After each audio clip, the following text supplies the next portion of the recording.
Can keto save your life? Honestly, I think it may have saved mine. Not once, but three different times.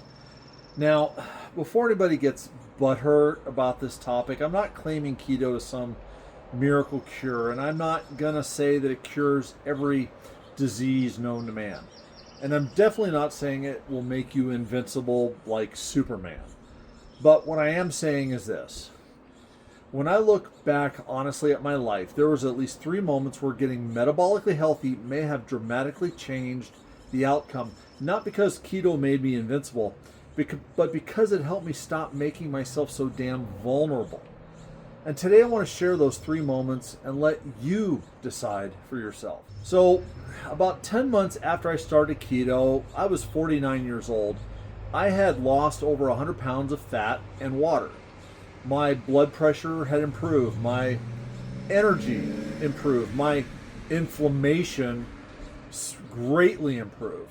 I mean, my edema pretty much gone, my neuropathy pretty much gone, and I was able to become more physically active. I mean, eventually, I started strength training and participating in high intensity interval training. I started rebuilding my body instead of allowing it to slowly be destroyed. And looking back now, I honestly believe that was the first time keto had helped save my life. Now, why? Not because it made me immortal, not because it gave me superpowers, but because it removed some of the risk factors that were already destroying my health. And maybe just as importantly, it gave me the energy, vitality, and physical capability to start rebuilding my body. See, for the first time in years, I had the energy to start getting stronger instead of getting weaker. And at the time, I was well over 320 pounds, age 48, clinically morbidly obese. I was pre-diabetic. I was hypertensive, and I was physically breaking down. I knew exactly where that road could lead because I'd already watched it happen to members of my own family. See, my father had already suffered multiple heart attacks by the time he was around the age that I was when I started keto. My mother had passed away in 2019, about a year after I'd lost all that weight. And while the official cause was pneumonia, everybody in the family understood that years of diabetic decline and diabetic onset Alzheimer's had played a major role in her deterioration. And when I look back at that, honestly, I truly believe I was headed towards the exact same path I'd already watched happen in my own family. Back then, I wasn't just overweight, I was morbidly obese. And eventually, I had to admit something to myself. Scott, you're not special. No matter what my wife says. And I'm not sure she means it the same way I do. Anyways, the point is, you could be next. I have to be careful here because this is not a political video. And that's not what this is about. But during COVID, the one thing became obvious very quickly. The people that suffered the worst outcomes were often already metabolically unhealthy. They were overweight. They were diabetic, right? They were hypertensive. They were inflamed, right? They were metabolically breaking down. And sitting there watching that completely unfold, I realized something that honestly terrified me. A few years earlier, I would have been in that group. What if this pandemic had happened when I was still over 320 pounds and clinically morbidly obese? What if I was still pre-diabetic? What if I was still hypertensive? What if I was still physically exhausted all the time? Honestly, I believe my risk would have been dramatically higher, right? Now, can I prove keto protected me from COVID? No.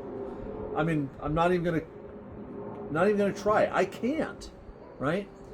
But I do believe absolutely getting healthier changed my odds. I believe being leaner, stronger, more active, and metabolically healthier gave me a better chance if life got difficult. And that's why I believe it was the second time keto may have saved my life. Now, the third example is the one that really had made me stop and reflect. Okay? And honestly, it's the one that made me say, oh shit. See, about a month after I got my second COVID vaccination, I developed a major blood clot in my left leg. And before anybody jumps to conclusions, let me make something very clear. I am not anti-vaccine, and this video is not some anti-vaccine hit piece. And there were only two reasons I chose to get the COVID shot. The first reason was my father. At the time, health officials were publicly saying they believed the vaccine would help reduce, if not eliminate, the risk of transmission. Whether people agree or disagree with that today really isn't the point. That was the information we had at the time. And after losing my mother in September of 2019, I was not willingly going to risk becoming the son who unknowingly brought COVID to his father during regular visits. That mattered to me. Now, the second reason was travel. My wife, Corey, and I had the opportunity to take our first international trip to Spain. And at the time, international travel restrictions still required the vaccination. Those were the reasons I got the shot. Not politics, not fear, and definitely not ideology. Responsibility and life circumstances were the reasons. Now, after that second vaccination, I developed a blood clot that extended from around my knee 6 to 8 inches into my calf. 6 to 8 inch long blood clot. And that's important because this wasn't a tiny clot that was found by accident. This was a serious medical event that forced me to stop and think about how different the outcome might have been a few years earlier. And I want to be careful here because precision matters. Do I personally think the vaccine may have contributed to that clot? Hell yes, I do. Do I believe it was the only factor? Honestly, that I don't know. But even my vascular doctor would not directly state that the vaccine caused it. But he did tell me something that stuck with me. Because of my activity level, my leg musculature, and my physical condition at the time, he believed those factors may have helped prevent the clot from becoming even more dangerous. That stayed with me because what I took away from that situation wasn't political. It was the realization that physical resilience matters. Being stronger matters.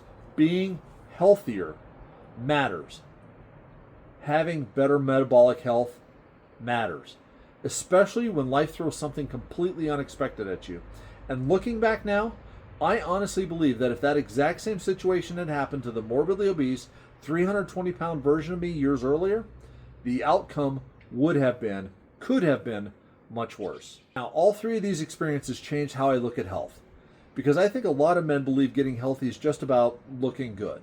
And sure, there's nothing wrong with wanting to look better. But once you get into your 40s and 50s, you start realizing health isn't just about appearance anymore. It's about survival. It's about longevity.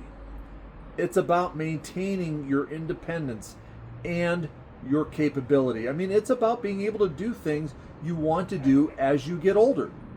It's about stacking the odds in your favor before life tests you. Because, gentlemen, life will test you. You may not know it's coming. Hell, you may not see it coming, but eventually that challenge does come. And the goal isn't to become invincible. The goal is to stop stacking the fucking odds against yourself.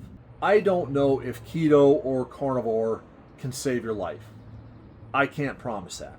But I do believe that it can help you stop stacking the odds against yourself. And when I look back, honestly, at my own life, there are those 3 moments where I'm grateful I got healthier before life tested me. And if you're a man over 40 trying to reclaim your health, lose fat, regain strength, and become harder to kill before life catches up to you, consider subscribing, because that's what this channel is about. Men getting healthier so they can become the better man their family deserves. Thank you for watching. God bless. And let me know down in the comments, has keto made your life better? Or are you consider trying it? Have you ever had an experience? And have you ever experienced one of the situations I talked about today? Listen, thank you, gentlemen. God bless. And I'll see you next time.